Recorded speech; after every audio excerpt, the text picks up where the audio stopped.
Safety Toolbox Talk in the second week of November 2020 is going to reference our second wave of COVID.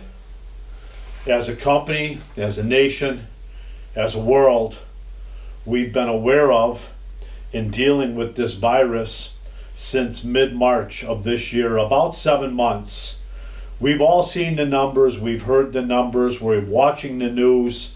We're smothered with this COVID second wave.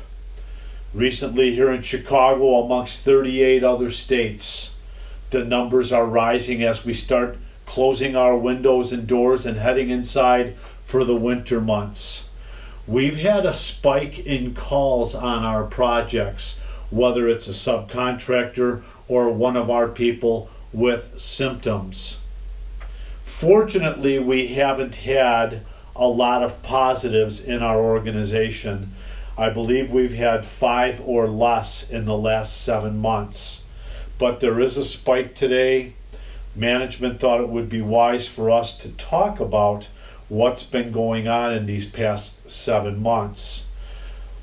Work is work as we go along. As you know, we've closed most of our offices to skeleton type crews. We've got a blended approach where some come in a day or two a week.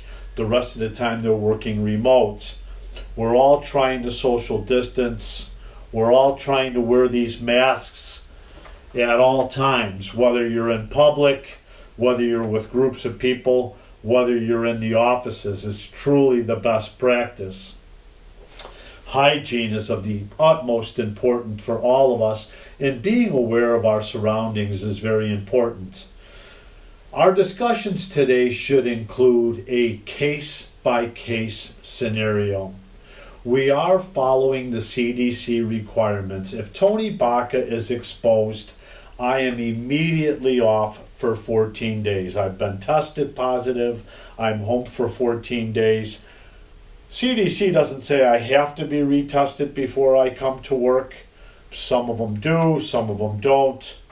We're looking for the 14 days. A follow-up test would be politically correct to make sure you're negative. For those of us working in the environment of someone that has symptoms, we're looking at this case by case, and we're trying to be as transparent with the entire project team as feasible. Let's let them know that Tony Baca has the symptoms. I'm going in today. Who was working with Tony Baca yesterday that needs to be notified? Transparency is critical. These individuals may want to go in and get tested. They may want to exercise their right to self-quarantine, which they have the right to do.